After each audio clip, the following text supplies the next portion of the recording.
Calisthenics won't grow your arms. I'm tired of this being said so much online, and I really just want to put an end to this.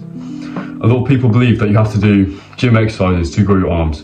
So you've got to be training bicep curls, you've got to be training tricep extensions, you've got to be training all that sort of stuff if you want to grow your arms effectively. The answer to this question simply of does calisthenics grow your arms is yes and no. If you do the right calisthenics exercises, yes, you can grow your arms. But a lot of people do exercises which don't even grow your arms and then say calisthenics doesn't grow your arms just because they were simply doing the wrong exercises. If you want to grow your arms, the two best exercises to do are weighted pull-ups or weighted chin-ups and weighted dips. A lot of people say that, some people say that weighted dips only hit one head of your tricep. I don't believe that.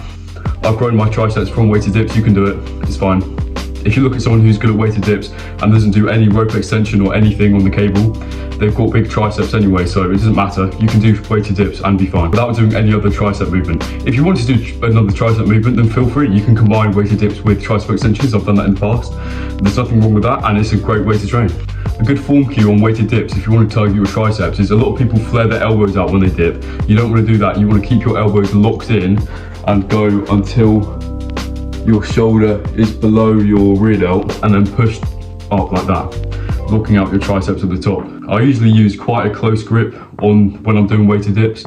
I don't normally do the wide grip because I find I'm weaker in that position and I'm stronger here. So weighted dips, they will grow your triceps. Now let's go over to weighted pull-ups and weighted chin-ups. Just do me a favor and increase your weighted pull-up to plus 40 kg for 5 reps. Just do that, come on. Do me a favor and do that. And then show me your physique after you can lift plus 40 kg for 5 reps. It's gonna be so changed, right? Equally, show me your physique after you can dip plus 50 kilos for 5 reps. It's gonna be so changed. You're gonna be lean as well if you can do this. It doesn't matter if you're not lean right now, if you're not in the best shape right now, all you need to do is just keep training it and you'll get to where you want to be eventually. So just do that.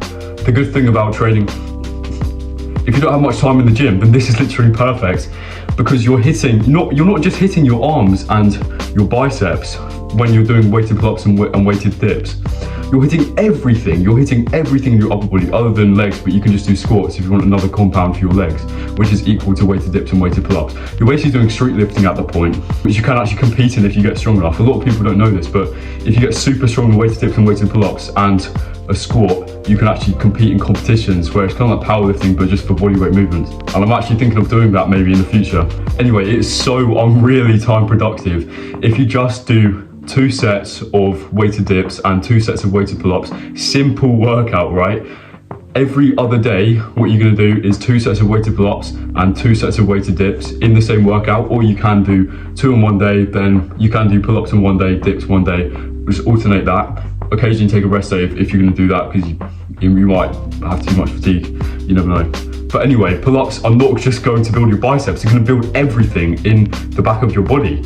And by that I mean everything, your neck, your forearms are gonna be targeted a lot when you do weighted pull-ups. And your rhomboids, it's not just your lats, your rhomboids, your upper back, it's slightly more lats than upper back, but it still grows your upper back anyway. Your neck, your traps, everything. Your rear delt, and I don't care what anybody says, you will grow your rear delt when you're doing pull-ups. You don't necessarily need to isolate them. You can if you want, but I haven't really isolated them and it's not really been a problem. If you really want to grow them, then yeah, sure, you can isolate them, but it's not that big of a deal. If you look at anybody who does weighted pull-ups and weighted dips, you already know, I don't need to tell you this, but they're gonna have an amazing physique, especially their forearms. Like, weighted pull-ups do grow your forearms. You might not feel them when you're doing your set, or if you do a high rep set, sometimes I might feel my forearms a little bit.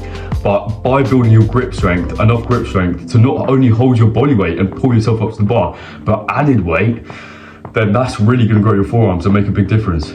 I think that's basically it. Just enjoy the gains that you make from this new training method, which you're going to do. You can simply progressively overload by doing 3 sets of 5 reps. This is what I was on before I changed my program, and I made a lot of progress in my strength in this. Just do 3 sets of 5 reps if you want like a basic program. Obviously you can do what you want and there's many different ways to do it. I don't believe there's one set way that you have to do it. You can do whatever you want. As long as you're increasing the weight and the reps over time, then, and you're getting stronger, then, and as long as you're not doing too much or doing too little, you're managing your fatigue and you're getting a good diet. I think that the amount of sets and reps you do doesn't really matter that much, as long as you don't do 20 sets or you don't do nothing.